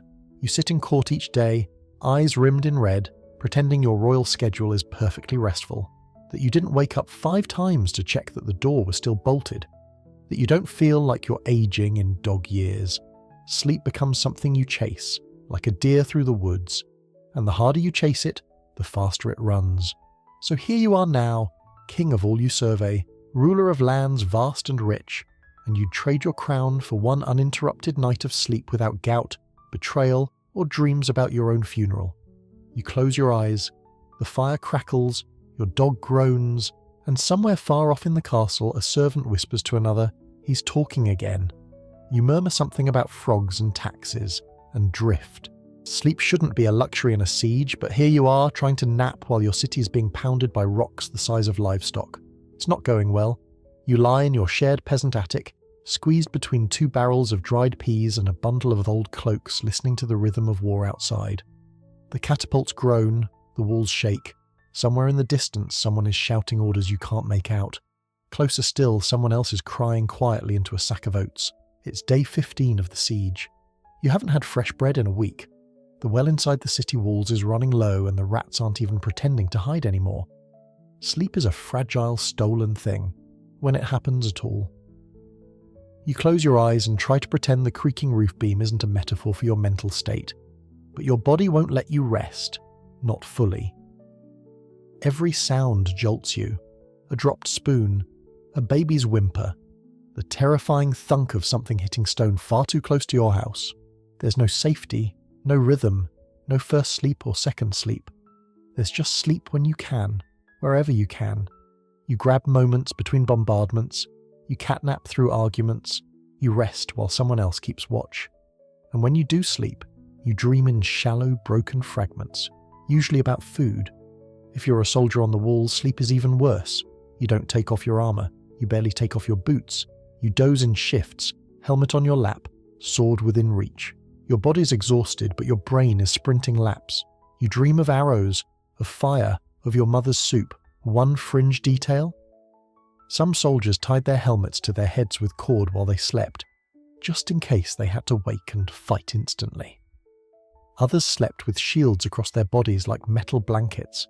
It was part armor, part comfort object, part "please don't stab me here" sign. In castles under siege, the nobility fared slightly better. The queen might have a private chamber.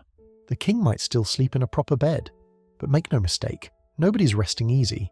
You don't sleep deeply when your own walls are groaning under trebuchet fire. You don't dream sweetly when the kitchen is out of flour and the moat smells like boiled death. Historians still argue whether people really managed to sleep during long sieges, or whether exhaustion eventually just forced them into unconsciousness. Either way, they slept badly. Worse still, the sounds never stop, day or night. The siege engines don't sleep. The battering rams don't wait. Even when they're not active, the silence becomes its own torment.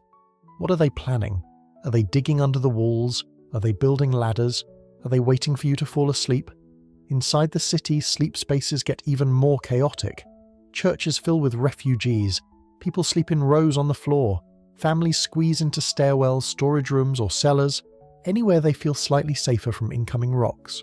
You once found your neighbour curled under your kitchen table, holding a candlestick like it owed her money. She didn't apologise. You didn't ask. If it's winter, you huddle for warmth. If it's summer, you suffocate. Air becomes thick and sour. The rooms reek of unwashed bodies, burnt wood, fear, and still, you try to sleep. Because your body needs it. Because you can't swing a pitchfork or carry a water bucket without it. Because your brain is starting to see things that aren't there. There's that priest who walks the streets at night, murmuring blessings and sprinkling holy water. He says the demons are circling. You think the demons might be in your shoes. Last night, they whispered insults about your hygiene. And let's not forget plague paranoia, because in some sieges, the attackers weaponized disease, launched rotting corpses over the wall, dead livestock, things that shouldn't fly. If you wake up to find a bloated goat in your yard, you know they're trying to infect you before they breach the gate. So you sleep less, wash more, or try to.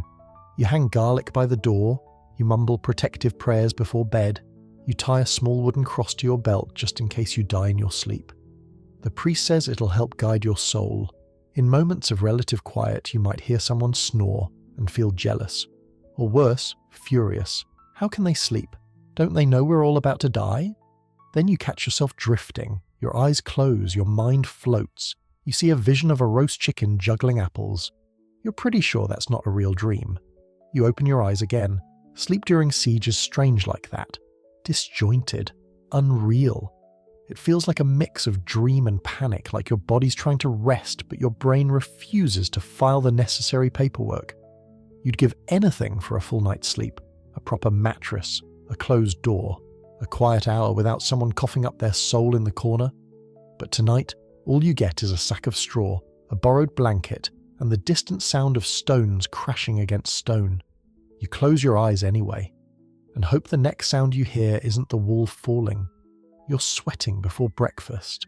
Not because it's hot, though it is, but because you've been swinging a hoe since sunrise, and your back is already filing complaints with your knees. You wipe your brow, squint at the field, and wonder just how many more hours of digging, planting, or reaping stand between you and the one true luxury a peasant labourer gets, the nap. Midday rest is one of the few moments in your life when no one, not even your landlord, expects anything from you. And in medieval Europe, especially in the countryside, napping isn't laziness, it's survival. You don't have a clock, of course. You judge time by the sun's height and your stomach's growls. Around midday, when your shadow shortens and your spine feels like a twisted rope, it's time for a break. You trudge to the edge of the field, drop your tools and collapse into the grass, dirt and all. There's no bed, no pillow, just earth, sun, and the vague hope that no one steps on your hand. And in that moment, clothes damp with sweat, face pressed to the ground, bees humming somewhere nearby, you drift into one of the deepest sleeps you'll get all day. This isn't luxurious sleep. It's a sun-drenched shutdown. Your body gives out. You rest face down or curled like a snail. You don't even notice the itch of grass or the smell of manure. For 15, maybe 20 minutes, you leave the world entirely. This midday nap, sometimes called a nooning or meridian rest, was common for agricultural workers. Historians believe it wasn't just tolerated, it was expected. Even in strict feudal systems, most overseers knew that pushing people through the hottest part of the day was counterproductive. Dead peasants can't harvest grain. In warmer regions, such as southern Europe, siesta-like routines were built into the culture. Whole villages would go quiet for an hour or two after midday, the streets empty except for dogs and drunks. In northern climates, naps were shorter, sneakier, and often interrupted by someone shouting about goats. Backbreaking work demanded this pause. Without it, people collapsed from heat or dehydration. So when your overseer, or even your lord, takes their own break, no one blames you for nodding off with a shovel as your pillow. But of course, the moment doesn't last. A fly lands on your nose. A distant bell chimes. Someone yells your name. The sun hasn't moved much, but your body insists the nap is over. You blink, groan, and push yourself upright. There's a blade of grass stuck to your cheek, and a line of drool darkening the dirt. It was glorious, until now. Fringe fact: some field workers developed nap strategies, choosing shaded spots under carts, using hats to cover their eyes. One 13th century manual even suggests resting on the left side that the heart may be cooled and the breath calmed. Fancy advice for a guy snoring in a cabbage patch. Not everyone got to nap though. Women doing domestic labour, cooking, spinning, child wrangling, were often too overwhelmed to pause. Some snuck naps while breastfeeding, others simply fell asleep while working. There's a record from a 14th century household of a washerwoman who reportedly slept upright with her arms in the bucket. She woke up soaked and slightly insulted. Children, however, were basically nap royalty. No chores? Nap. Too many chores? Still nap. There's no formal nap time, but kids managed to pass out anywhere, under tables, beside ovens, even mid-sentence. They were probably the only ones who slept with any style. For the elderly, napping became part of their daily rhythm. One monastic scribe described his grandfather as a man who naps as often as he prays, 3 times daily at least. It wasn't frowned upon, it was expected. Old age and fatigue walked hand in hand, and no one batted an eye if Grandpa snored through evening prayers. Even some nobles indulged in midday rest, though they had more privacy, lounging on cushions, shaded by drapes, possibly attended by someone fanning them with a feather, and their naps were sometimes called repose, because apparently everything sounds fancier in Latin. Still, nobles had stress naps too. During long council meetings, after large meals, or while waiting on a messenger who's 3 days late with news about a possible uprising in the east. Some kings, notably Edward the Horse of England, were said to take rest with the sun's highest climb, aka sneak in a solid 30-minute drool session in a padded chair. Historians still debate whether naps were a mark of laziness or wisdom. One group claims that structured daily rest signaled self-control and health awareness. Another argues that naps were just a response to physical overwork. A third, more fringe group blames naps for societal decline. We're not sure they were getting enough sleep themselves. Back in your field, the break ends too soon, the sun presses harder, your muscles protest, but you feel slightly better, clearer, less murderous. You shoulder your hoe, squint at the rows of grain, and mutter a quick thanks to whoever invented midday sleep. It wasn't much, but it might have saved your life. It is well past midnight. The air is cold and still, and the last of the coals in the hearth are glowing dim and red, like tired eyes refusing to close. Everyone around you is asleep, or at least pretending, but you're not. You've drawn the short straw tonight, because someone has to stay awake and tend the fire. You huddle near the hearth, blanket wrapped around your shoulders like a cape of damp wool, and poke at the embers with a charred stick. Sparks jump and fizzle, your knees ache, your eyelids droop, and the darkness presses in from every side, thick as bread dough and twice as heavy. The fire is the heart of your home, literally. Without it, the house freezes, the food spoils, the water turns to ice. You need it for warmth, for cooking, for boiling water to clean your baby sister's cloths, and if it goes out, you'll have to relight it the hard way, using flint and steel and probably a lot of swearing. So someone must watch it, and tonight, that someone is you. The job isn't glamorous. You're not a monk doing sacred vigil or a king plotting under candlelight. You're just a tired, smoke-smeared body watching lumps of wood slowly turn to ash. Your eyes sting. Your throat itches. You think you saw a mouse scamper across the ashes just now. Or maybe that was your imagination having a midnight tantrum. Still, this watchful hour isn't all bad. It's quiet. The snoring is distant, muffled by wool and fatigue. The house creaks with familiar sounds. You sip from a mug of weak ale, lukewarm now, but still better than the water. You catch your own reflection in the metal of a hanging pot, ghost-like and flickering. You look like someone who's fought a dragon and lost. Twice. You nudge a new log into place. It hisses and pops, then catches flame. The fire sputters to life again, throwing new shadows onto the wall, shadows that flicker and dance like they're whispering secrets. One looks suspiciously like your aunt. You decide not to think too hard about it. In the wealthier homes, of course, someone else is doing this for you. A servant usually, sometimes a rotating watch boy, who sleeps lightly and is used to getting whacked awake by their master for fire duty. They sit beside the fire and make sure the royal behind doesn't wake up cold and grumpy. It's a humble job, but weirdly vital. One half-forgotten noble once wrote that, "The hearth-boy is of greater value to me than my steward, for I may dine in cold, but never sleep in it." Fringe fact, some households even hired hearth-keepers, a specific role just to maintain the fire through the darkest part of night. It wasn't glamorous, but it was respected, especially during winter. A warm fire could mean the difference between health and hypothermia, and in a home with infants or elderly family, the stakes were even higher. There were rituals too. In some villages, the last person awake at night would bank the fire, that is, push the coals together, cover them with ashes to hold in heat, and whisper a prayer to St. Bridget or St. Michael. Not because they were superstitious, okay, yes, also that, but because fire was alive, and if you didn't treat it right, it might leave you. Some even believed the fire had a kind of spirit, a will, that if it was not properly tended, it might choose not to relight in the morning. One 12th century French woman reportedly gave offerings to her hearth each night, little bits of bread, a coin, once even a ring. Her neighbours thought she was mad. Her fire never went out. Historians still argue whether these beliefs were actual religion or just deeply rooted habit. Either way, they shaped behaviour.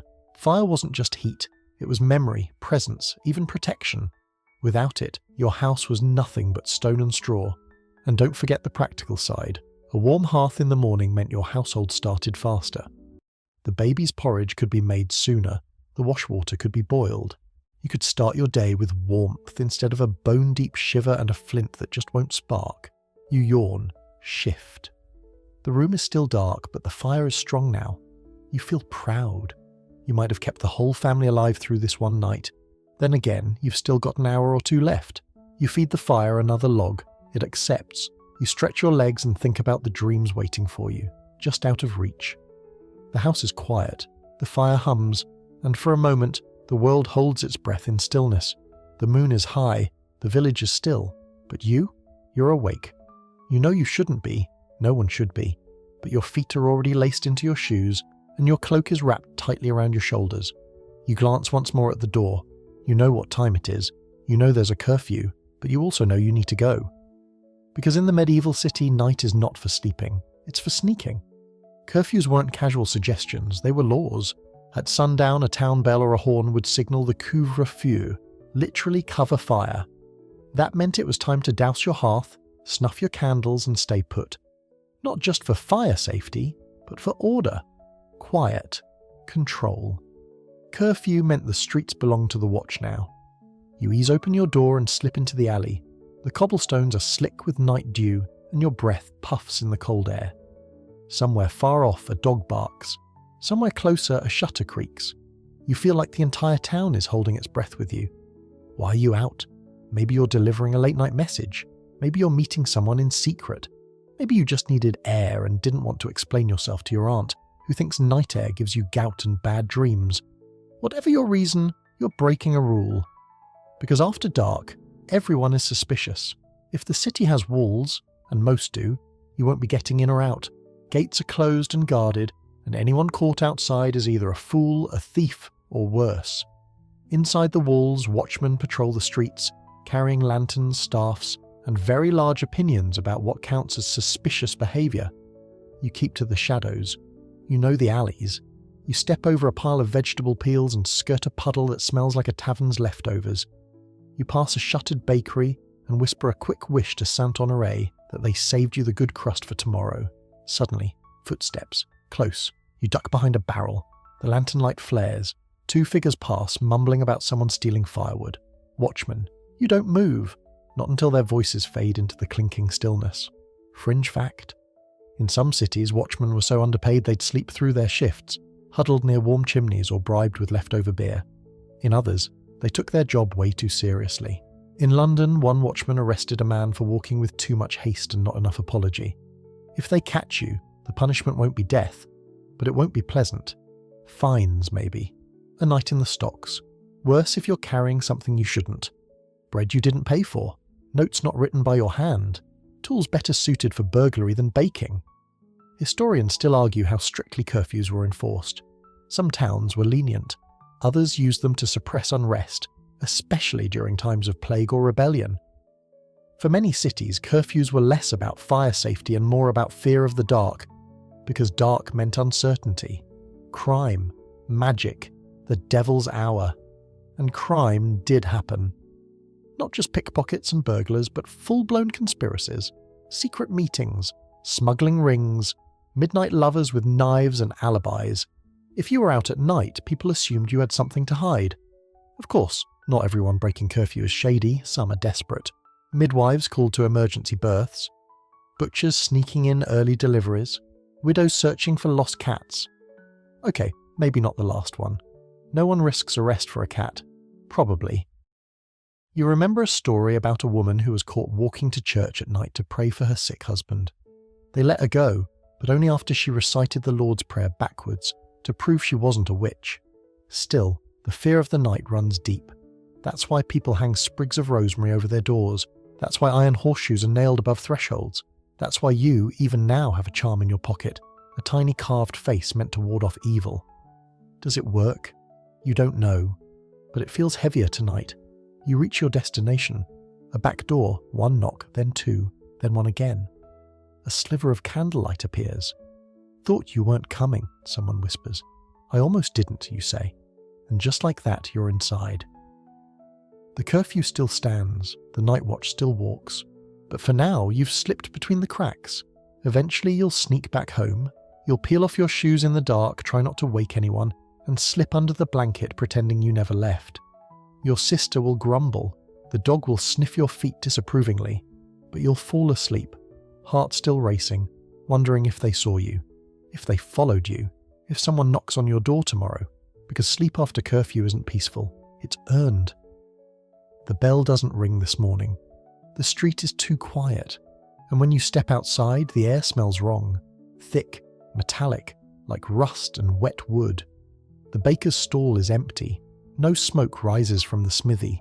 You see a cart, abandoned mid-turn, its front wheel tilted like a snapped ankle. Someone whispers a word behind you. Plague. You retreat into your home, heart pounding. You've heard the stories, everyone has, and now it's here, in your village, maybe even your street, and suddenly the thing you once feared at night, the demons, the cold, the curfew, is replaced by something far worse. The question that creeps into every corner of your mind. Will I wake up tomorrow? The plague changes everything. The rhythm of sleep, the structure of the household, the way you breathe when someone coughs. It isn't just a disease, it's a thief, robbing your rest even before it touches your body. And in the medieval world, where medicine is prayer and prevention is garlic tied around your neck, it's all you can do to survive the night. Your house now smells like vinegar and smoke. Your mother has hung herbs from the rafters, sage, lavender, rosemary, anything she could gather. Your father has placed a bowl of onions by the door to catch illness in the air. You're told to sleep close to the fire, to breathe through cloth soaked in wine, to stay inside, to stay still. And yet, people keep dying. The neighbours 2 doors down were healthy yesterday. Today, they're quiet. You don't hear their rooster anymore. A cart came and took away bodies wrapped in linen. No names called out, no prayers, just silence and wheels creaking into the mist. You lie down that night, but your body won't unclench. You're not sick. Yet. But your stomach churns like it already knows. Your breath feels shallow. Your limbs feel hot. You tell yourself it's just panic. You don't know the word for it. Anxiety hasn't been invented yet, but you feel it anyway. The darkness doesn't help. Your sister clutches your arm as she sleeps. Your uncle coughs twice in the corner. No one mentions it. You all heard it. You all pretend you didn't. Fringe fact. Some people believe that sleep itself could make you vulnerable, that closing your eyes and relaxing your guard opened the body to disease. Others argued that rest was essential for protection. The argument was so widespread, some households divided their members. The old and weak were told to sleep more. The young and strong were told to sleep less. Neither approach worked particularly well. In cities, things are worse. Whole blocks are boarded shut. Priests walk the streets chanting psalms through handkerchiefs. Doctors in beaked masks, stuffed with herbs, move door to door, administering remedies like leeching and boiled thistle water. And the death toll rises anyway. In countryside villages, the panic spreads slower, but it still spreads. You hear of entire hamlets where only 1 or 2 survived. You hear of children buried in shared graves, of sleep interrupted by vomiting, fever, blood, of people afraid to lie down because too many never got up again. And still, your family tries to live normally. You eat the same bland porridge. You pray the same evening prayers. You say goodnight like it's not weighted with fear. But the nighttime silence is different now, heavier. Every creak of the floorboard sounds like a warning. Every breeze through the shutter feels like a chill in your bones. Sleep becomes not just an escape, but a test. If you sleep well, you wake grateful. If you sleep poorly, you worry you're next. Some people begin sleeping in shifts, so that someone is always awake to watch for signs. Fever, seizures, nosebleeds. Your mother wakes every hour to check your sister's breathing. You lie still, pretending to sleep, heart thudding like a war drum.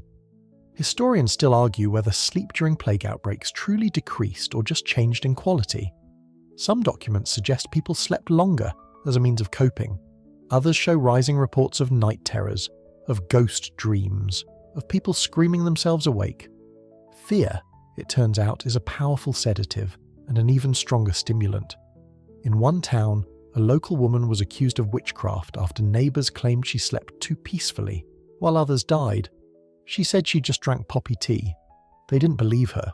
You try to dream. You try to find comfort.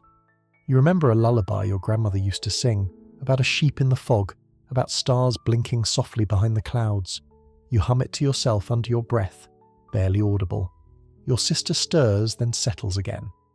Outside, the cartwheels creak again. Inside, your father mutters a prayer. And you finally drift off. Not because you feel safe, but because your body has no choice. It's nearly dawn. The night has been long, longer than most, and your body feels as if it's sunk into the earth itself. Somewhere nearby, a rooster belts out his morning solo. It's not elegant. It's not even in tune. But it means something important. You survived the night. You stretch, slowly, carefully. Your blanket slips from your shoulders.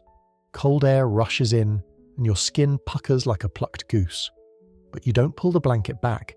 You let the chill wake you up. The room is still dim, lit only by the earliest grey streaks of morning sneaking through the cracks in the shutters. Dust dances in the air, caught in a soft beam of light. Somewhere near your foot, the dog gives a contented grunt. Your sister mumbles in her sleep and pulls the corner of the blanket into her mouth. You smile, just a little. You're sore. You're tired. But you're here. This is the moment when the medieval world shifts gears, from rest to labour, from dreams to duty. The coals in the hearth are dead now, but someone will rise soon to relight them. Probably you. You always get picked when it's cold. The straw mattress creaks as you sit up. One by one, the others stir. Your uncle scratching his beard, your brother coughing, your mother already tying up her hair. The baby wakes and immediately begins her daily performance of "Why am I hungry again?" It's the medieval version of a morning alarm. You glance outside. The sky is still a painting in progress. Deep blue, fading at the edges. A mist hangs low over the fields, soft and quiet. The earth looks cold but peaceful. You'll be working in it soon, pulling up roots, checking fences, maybe helping mend the roof before the next storm. But for now, for just a few more moments, you hold on to the last thread of sleep still clinging to your limbs. You feel the warmth of where your body lay. You watch the light creep forward, climbing the walls, washing over faces that still carry the softness of dreams. And you think, this wasn't always comfortable, it wasn't restful, but it was real. You slept in straw, with rats, with fear, with stories, with family. You slept in cold castles and smoky kitchens, on roadsides and under siege. You slept next to goats, thieves, kings, lovers, monks. You slept under rules and rituals and relics. You slept like a medieval human. And now, as the village stirs and the rooster crows again, louder this time, as if proud, you stand. It's time to begin the day. Again. And now, as the light of dawn stretches across your imagined thatched roof, we ease back from that long and winding journey through medieval nights. Let your body soften. You've carried buckets, swung scythes, and stirred embers through frostbitten darkness. You've whispered prayers under wool, dreamed of beasts and saints, and counted every breath when plague crept close. You've curled beside loved ones, strangers, royalty, and even a few too many chickens. Now, breathe in slowly. Let the air settle into your chest like warm coals in a hearth. Exhale gently. There's no fire to tend here, no bell to obey. Just the steady rhythm of your body, unburdened by straw and superstition, gently folding into stillness. In this moment, you can let go of the goats, the lice, the cathedral bell ringing at an ungodly hour. You're not huddled on a wooden floor, nor glancing over your shoulder for night watchmen. You are safe, quiet, and still. The images flicker and fade, frosted windows, muttered prayers, the scent of soot and lavender. Let them drift. Let the world of oil lamps and rustling thatch melt into sleep's gentler dream. You've earned your rest, just like they did, long ago. Good night, and sweet dreams, and sweet dreams, and sweet dreams, and sweet dreams, and sweet dreams, and sweet dreams, and sweet dreams, and sweet dreams, and sweet dreams, and sweet dreams, and sweet dreams.